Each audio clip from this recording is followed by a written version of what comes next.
For today's inspiration, we head back to Genesis.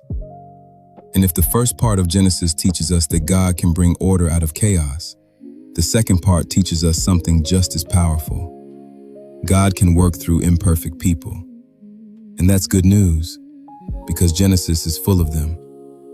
Starting in Genesis 12, God calls a man named Abram, who would later become Abraham. God tells Abraham to leave what is familiar and go toward a place God would show him. Notice that. God didn't give Abraham every detail. He gave him a direction.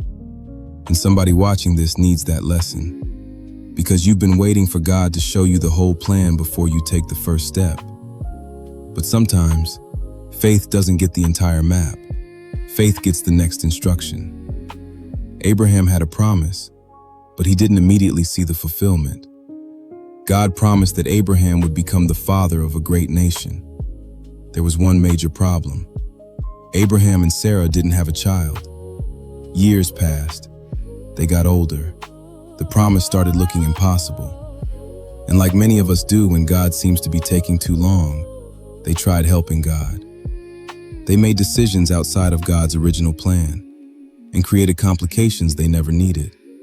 That's real life. Sometimes our biggest messes happen because we prayed for something Monday, and by Wednesday we decided God was taking too long.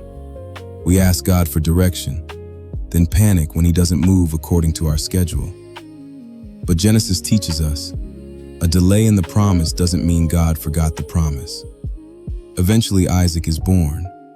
What God said would happen, happened. Then we meet Jacob. And Jacob's story is messy too. He's a deceiver. He's manipulative. His family has dysfunction. There's jealousy, competition, favoritism, arguments, broken relationships. Sound familiar? The Bible doesn't give us some polished family where everybody always gets along. Genesis gives us a family that needs God. And maybe that's why some of us can relate to it. Because you love your family, but sometimes your family is complicated.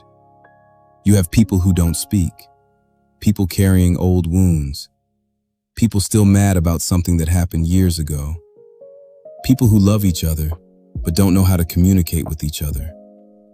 Yet God continues working through this family. Jacob eventually has an encounter with God that changes him. God even changes his name to Israel. That's another lesson. God isn't only interested in changing your circumstances. Sometimes God wants to change you. We pray, God, change them. God says, I'm working on you too. We pray, God, fix the situation. Sometimes God says, first, let me fix what's happening inside of you. Then Genesis brings us to one of the most powerful stories in the Bible, Joseph. Joseph has a dream.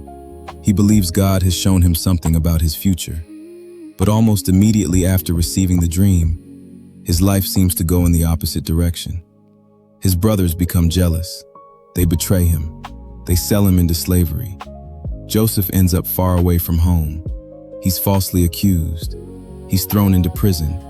And if you stopped reading his story right there, you might think God abandoned him. But God was still working.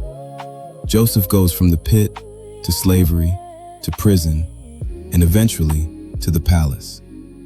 He becomes one of the most powerful leaders in Egypt. And later, the same brothers who betrayed him need his help.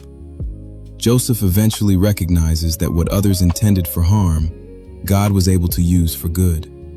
That's Genesis 50:20. And somebody needs that today, because you've been looking at what happened to you instead of looking at what God might still do through you.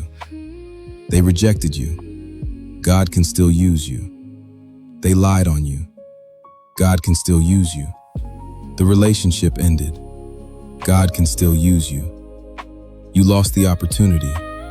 God can still use you. You made mistakes. God can still use you. Your childhood wasn't perfect. Your family isn't perfect. Your past isn't perfect. But here's one of the biggest lessons in Genesis. God has never required a perfect story to accomplish His purpose. Look at the people in this book. Abraham made mistakes. Sarah became impatient. Jacob deceived people. Joseph's brothers betrayed him. Families fought. People failed. People doubted. And somehow, God kept his promise. That's what makes Genesis so powerful. It begins with God creating the world, and it ends with God preserving a family that will eventually become a nation. And through that nation, the story of Scripture keeps moving toward Jesus. So maybe your life doesn't look exactly like you imagined right now. Maybe you're somewhere between the promise and the fulfillment. Maybe you're in your Joseph season where you know God showed you something, but your current circumstances don't look anything like it. Don't quit. The chapter you're living in isn't the whole book. God can use the waiting. God can use the disappointment. God can use the betrayal.